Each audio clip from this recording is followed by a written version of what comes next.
and for today's video, since nakuha natin ang aking sunset lamp, I figured na gagawa ko ng mini at-home photo shoot using that lamp. Kasi wala naman akong choice.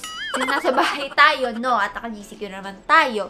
Bawal naman tayo maglabas-labas, ganyan. So, ito try ko mag-photo shoot by myself using that lamp. So, if you haven't seen the sunset lamp, it just looks like this. Medyo maliit lang siya. Pero, ayan yung effect niya sa likod. Yan. Hindi ko alam, hindi ko sure kung bakit hindi yung nakikita sa camera yung pagka-sunset, hindi ko makita. Nasilaw ako. Pero later, makikita nyo yan because dito sa photoshoot natin, walang kahit anong ilaw. Ito lang yung gagamitin natin ilaw. So, I'm just gonna use my iPhone para sa mga picture-picture and, ayun.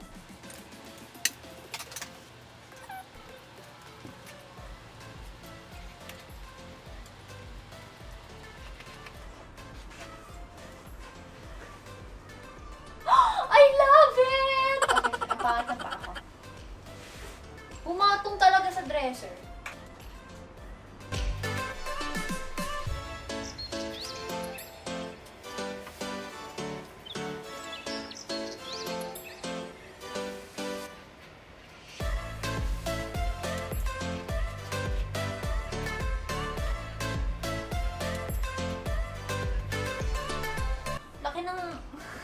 Laki ng puso.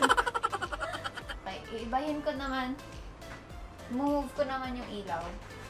Yan. This is better. And it went like...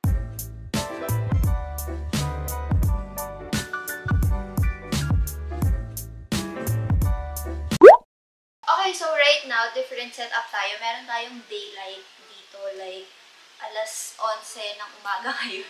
So, meron tayong daylight dito. Tinakpan ko lang yung cortina ko. So, ganito yung itsura niya kapag may daylight. Sobrang diluted ng kulay niya. And yung pinaka-lamp kasi, hindi mo makakontrol yung pagka-warmth niya, yung lakas ng pagka-orange and everything. Walang control. As in, kung ano yung kulay na yan, ayan na yan. So, if you want a subtle orange shade, mag-film ka ng may araw. Pero if you want that super orange sunset, like katapat ko na yung araw talaga look, mag-film ka nung katulad ng ginawa ko na walang house lights kapag gabi.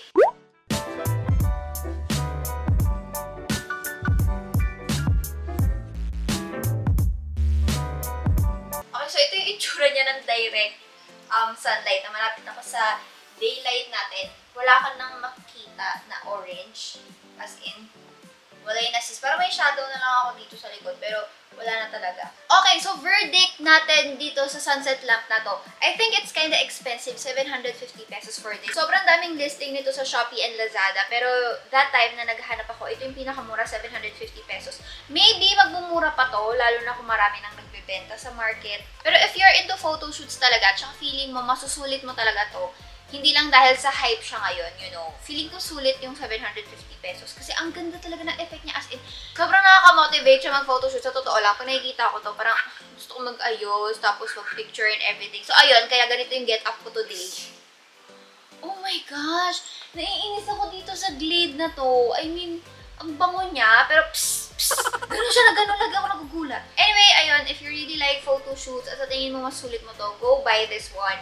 Kung magamit mo with your friends, with your family, ayun. If you don't like yung super orange na kulay niya, meron silang parang toned down, parang medyo yellow. Yung sunrise ata, I don't know kung anong tawag, nakalimutan ko na. Pero meron sila iba-ibang kulay doon.